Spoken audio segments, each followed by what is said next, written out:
For Rukayat Moturayoshitu, the youngest female lawmaker in Nigeria and member of the 10th Kwara State House of Assembly representing Owodionere constituency in Asa local government area of the state.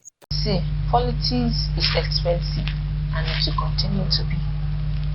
Yeah, because governance is expensive.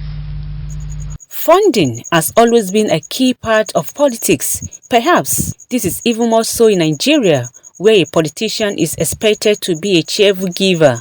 Little wonder campaign financing is a major challenge for Nigerian women in politics, as they crisscross various communities seeking support and votes from prospective voters. This is more challenging during the 2023 general election, when the country was bedeviled with economic hardship occasioned by inflation coupled with government policies on naira redesign, which caused cash crush. Also, no thanks to the 2022 Electoral Act, which increased campaign spending limits across board, thereby allowing presidential candidates to spend 5 billion naira on campaign, as against the initial 1 billion naira provided by repealed Electoral Act. Governorship candidates moved from 200 million naira to 1 billion naira. Limits are set at 100 million naira for Senate, as against the former 40 million naira. Candidates for House of Representatives who formerly had to spend 20 million naira got a rise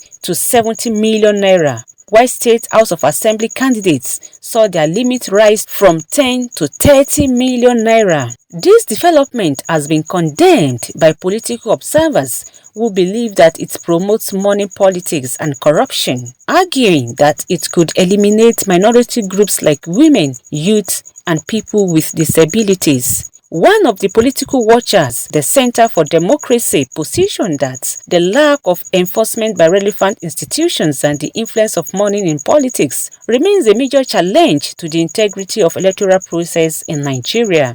During our primary election, APC gave women, we only paid for, I think, maybe expression of interest, or I can't remember the name of the other form. So it's only 500,000 that we paid for state assembly, while the men were paying 2 million more than at then. So we only paid 500,000 naira, which to me is lesser, and it is okay. But for Elizabeth Olaronke Yindero, the Labour Party gubernatorial candidate in Kwara State, the reverse is the case. She maintained that the high cost of politics is a huge challenge to women. Funding the campaign on its own, we want to give credit to maybe more political, I wouldn't know in other political party, but in my political party, women nominations are free. So, but now I'm talking about the real campaign fund. A lot of it's highly capital intensive when we are talking of campaigning. Especially, you have to have some campaign materials. You need a lot of logistics in moving from one place to the other, because you have to get to to every part of your constituency. You need to get there to talk to them in person, to ensure that you are real on ground, for them to see you, because seeing is believing. So you cannot just be in the city and say, okay, I want to be a candidate in this party, representing my party on a Guban candidate, and you sat down right here in Ilorin. It's not done. You need to move all across the 16 local government area of Kwara State, and at the same time, you must be represented in every of the wards that is involved. So this logistics of moving around. Then another thing, our politics is saturated with a lot of things that women will not, especially when it has to do with issue of buying votes. The electorate are not helping the matter. Anywhere you move to, they ask you of money, because our polity here has been saturated with money. Most people expect that anybody coming out on any platform, you will have gathered a lot of money. High cost of electioneering is actually one of the biggest issues that is affecting women in political participation in Nigeria, in that it is easy for Nigerian men to get support from each other.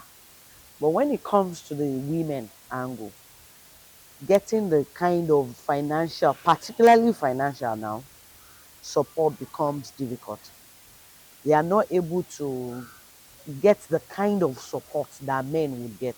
In that financially, women are not economically empowered as men. Reason being that because of the traditional setting that Nigeria is, the Nigerian men are the first set of people that they ventured into politics.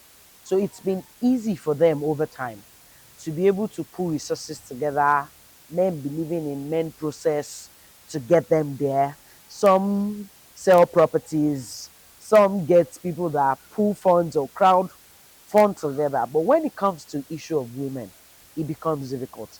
Except for the few that has their fathers as political giants before, or they're coming from money bags, or the few exceptions that their husbands are able to support them. But when you're talking of somebody that has political aspiration, she wants to go into it, you begin to talk about money. Over the years, Nigerian women have remained resilient in political participation despite various barriers which have limited them in the space. Since the inception of democratic rule in Nigeria, women are yet to have 10% representation, a situation that has limited their reach. Though politics, they say, is a game of number, women represent about 44% of Nigerians' voting population, yet their numerical strength fails to translate into feasibility in political power. Politics now serve as a la carte. No position can be reserved for some people. If you want to participate effectively in the political process, you must get involved.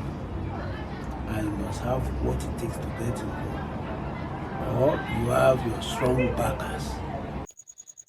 Analysis of the 2023 general election results declared by the Independent National Electoral Commission (INEC) shows that only 72 women got elected at federal and state levels in the last general election. A total of 1,487 of them lost out of 15,307 candidates on the ballot for the Nigerian presidential, governorship, national and state assemblies elections. The underrepresentation of women at all levels of government has not only contributed to the formulation of policies that are not favorable to women, but have also prevented the voices of women from being heard in decision-making processes.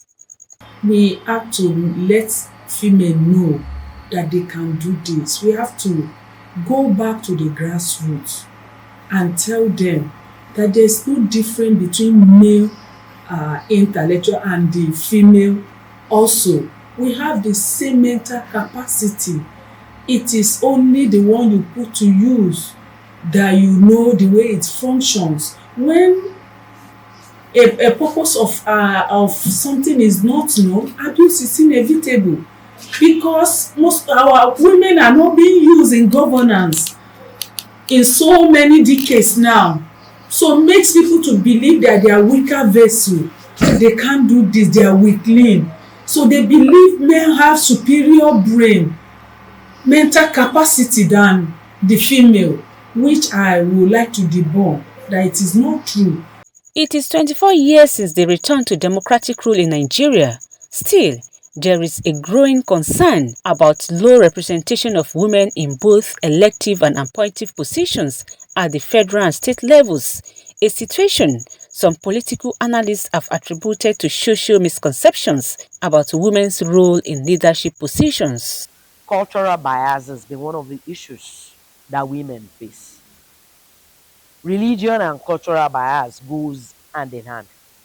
We're doing post-mortem assessment of the women's situation room, and we're talking about having a female governor in Kwara. And almost everybody is saying it is not possible. Why is that? Because Kwara State is seen as a religious and cultural state that believe that women must be seen but not heard. And we were surprised that even men that are supposed to understand. You know, there are men that they are in the position that you know that they should know better because of, I wouldn't mention name, that they should know better. You see them even saying that women traditional roles are supposed to be at the home front, forgetting that the role of women and men are complementary. Why the men are head, the women are the neck.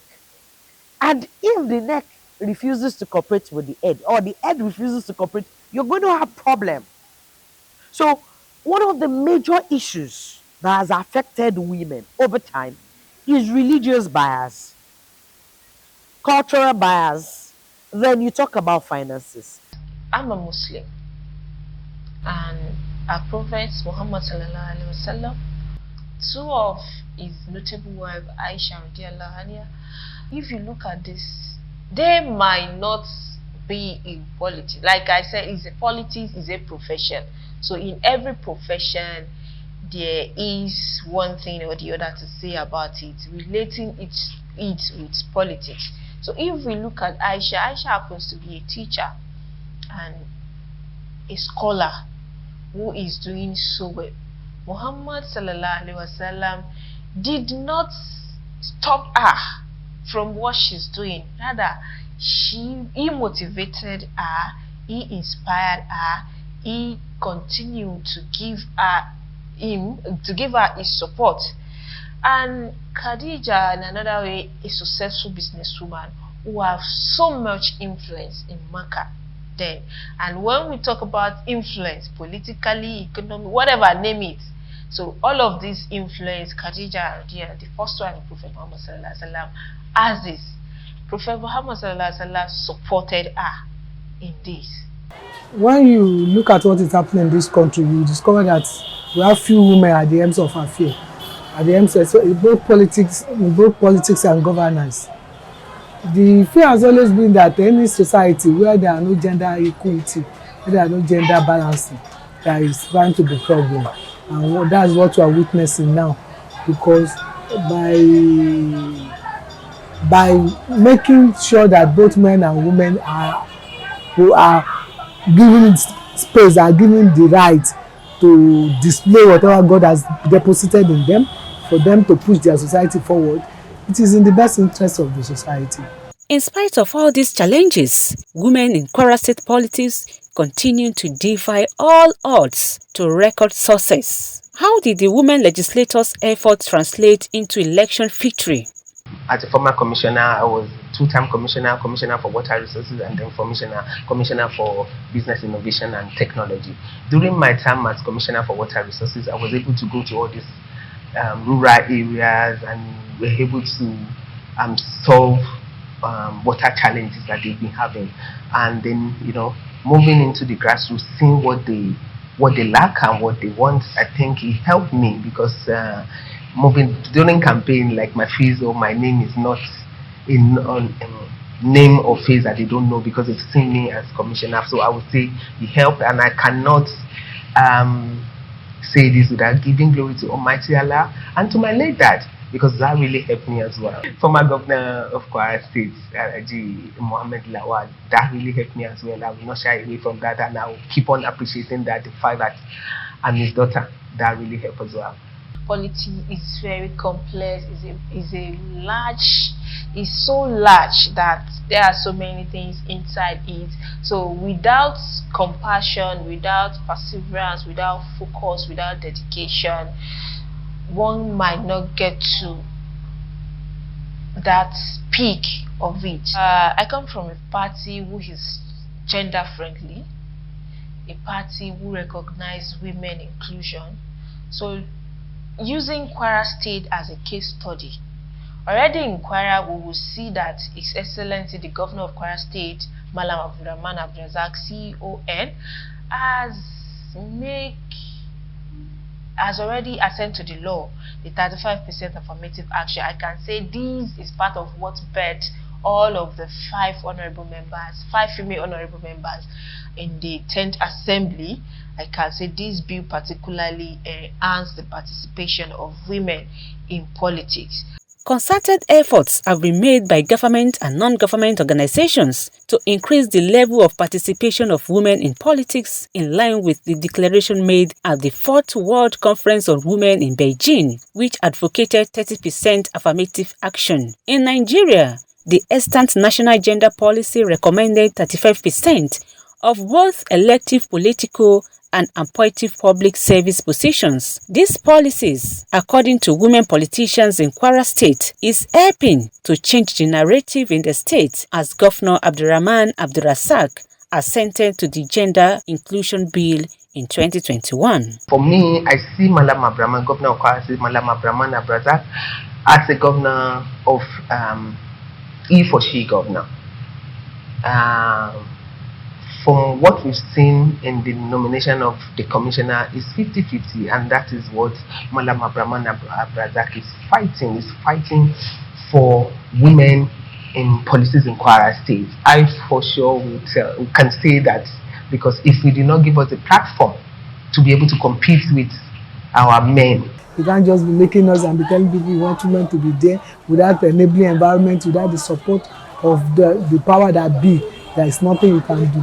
But because we are lucky to have His Excellency Malam Abdurrahman Abdurrazak as the executive governor of Kwara State, who supported the aspiration of our aspiration, the aspiration of women, and that's why you see the number of them, 5 of them that are presently there. They benefited from gender composition law recently signed by the Kwara State House of Assembly. If you look at the 9th assembly, we're in the 10th assembly now, it was 24 hours men dominated. Now, at that time, most of us that are women-led advocacy group in Kwara, we were making a lot of noise, as at that time was when we also had the WVL, Women Voices and Leadership, sponsored by ActionAid and Global Affairs Canada, to amplify women voices. Some of us made deliberate effort to the governor through our radio media engagement, and he looked at the gender composition bill, which gives appointments to SAs, the commissioners, ministries and parastatals, head of commissions, and board members. It gives the governor the power to appoint 35 and not less than 65%. It has really helped us. Democracy is said to be representative when women govern and work side by side with men. This recognizes women as major contributors to the economic growth and stability of any community. Drawing from realities on ground, the 2023 World Economic Forum in Switzerland posited that closing the overall gender gap will require 131 years, and at the current rate of progress, it will take 162 years for political parity.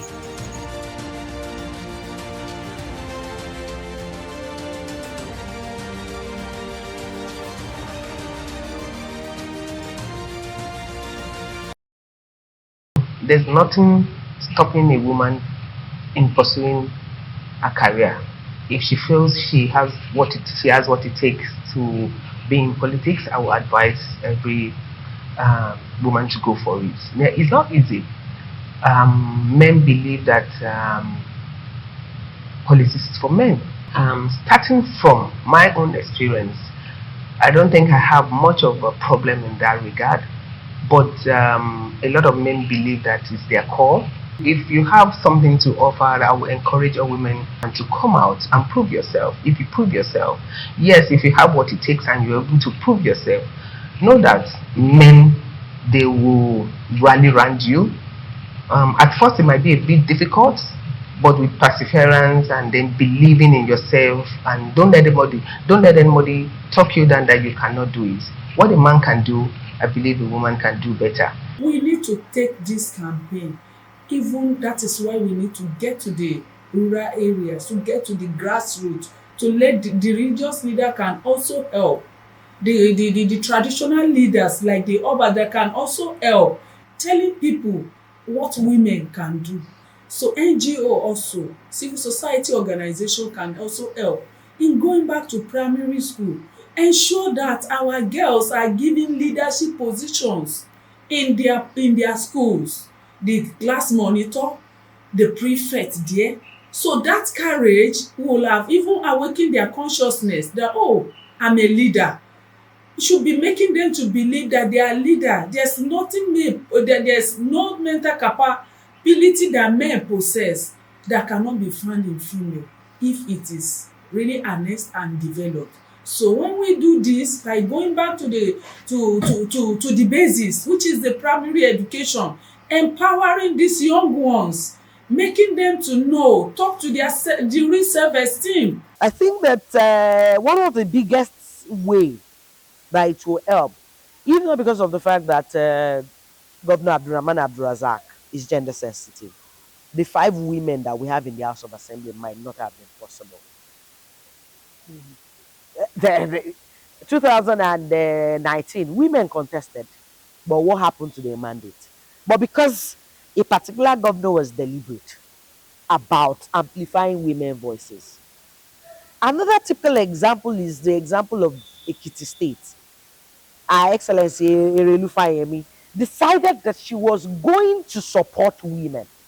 And she availed her of, she used her political will to push the women.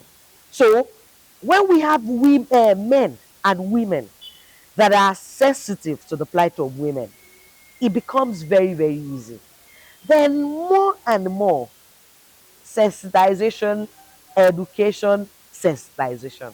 Till now, even educated men believe that most women are supposed to be at the home front. They don't have any basis or being at the political, talk more of leadership. Fair. So until when we begin to recondition our mind, these women that you want to suppress, don't forget that they are eventually our mothers, our daughters, our sisters, and they are going to be the backbone of the family. And the family is a minimal reflection of what the larger society is. So if we don't sharpen the perspective of women, the people in the society to accommodate gender inclusivity, then we might not be able to have the kind of results that we're clamoring for. So until when we internalize it, right, it is not about competing, but it's about complementing each other. Look at Rwanda. Look at what they are doing in terms of development. Because the presidents internalize the fact that you must give room for women to thrive.